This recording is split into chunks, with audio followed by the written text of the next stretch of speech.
हैं आप सभी। मैं आशा करती हूँ आप सभी लोग स्वस्थ और प्रसन्न हों।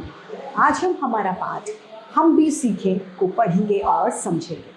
आइए इस पाठ को शुरू करते हैं। ये है पाठ 1, हम भी सीखें।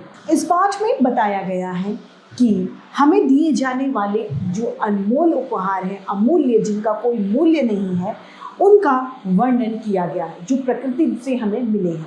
आइए इसे शुरू करते हैं।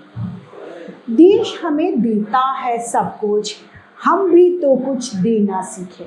हमारे देश ने हमें बहुत कुछ दिया है, तो क्या हम उसे कुछ देने के लिए नहीं सीख सकते? क्यों नहीं, हमें ज़रूर देश को कुछ देना चाहिए। सूरज हमें रोशनी देता, हवा नया जीवन देती है। जो सूर्य देवता है, जो सूर्य है हमारा, वो हमें रोशनी देता है, उजाला देता है, प्रकाश देता है। हवा जो हमें एक नया जीवन देती है, जिंदगी देती है। और भूख मिटाने को हम सबकी धरती पर होती खेती है। खेती कर अनाज का उत्पादन किया जाता है और जिससे हम भोजन खाते हैं। जैसे हम रोटी खाते हैं तो रोटी किससे बनती है? गेहूं से। गेहूं कहाँ होता है? खेतों में। यानी खेती के जरिए हम अपनी भूख मिटाने का प्रबंध करते हैं। इसीलिए कहा है कि भूख मिटाने को हम सबकी धरती पर होती खेती है। औरों का भी हित हो जिसमें हम ऐसा कुछ करना सीखें। यानी ये ज़रूरी नहीं कि सिर्फ हम अपने लिए ही कुछ सोचें, हम परोपकार यानी परहित, दूसरे के हित के बारे में भी सोच सकते हैं। पथिकों को जलती दोपहर में पेड़ सदा देते छाया है। पथिक यानी जो राहगीर होते हैं, जो रास्ते में चलने वाले होते हैं, पथ पर चलने वाले, वो पथिक कहलाते हैं। जो पथिक धूप गर्मी में परेशान होते हैं तो उस समय पेड़ क्या करते हैं? उन्हें सदा यानी हमेशा छाया देने का कार्य करते हैं। खुशबू भरे फूल देते हैं हमको नए फूलों की माला। जो फूल खिलते हैं वो क्या करते हैं? वो हमें फूलों की माला देते हैं। नए ताजे फूलों की माला बनाई जाती है जिससे हमें माला प्राप्त होती है। त्यागी तरुओं के जीवन से हम परहित कुछ करना सीखे।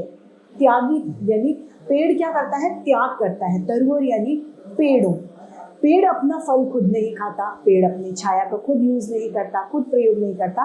तो जो पेड़ का जीवन है उसे देखकर हमें परहित करना सीखना चाहिए। यानी कविता हमें कह रही है कि कुछ भी करके हमें परहित करने का कार्य करना चाहिए, उसके लिए सोचना चाहिए।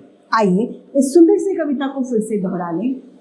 देश हमें देता है सब कुछ, हम भी तो कुछ देना सीखें। सूरज हमें रोशनी देता, हवा नया जीवन देती है। भूख मिटाने को हम सबकी धरती पर होती खेती है।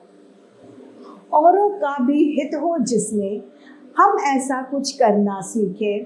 पथिकों को जलती दोपहर में पेड़ सदा देते हैं छाया। खुशबू भरे फूल देते हैं हमको नए फूलों की माया।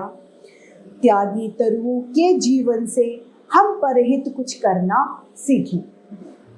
इस पाठ की रचयिता है गोपाल कृष्ण कोल। आइए पाठ की समाप्ति के बाद इसके शब्दार्थ को जान लें।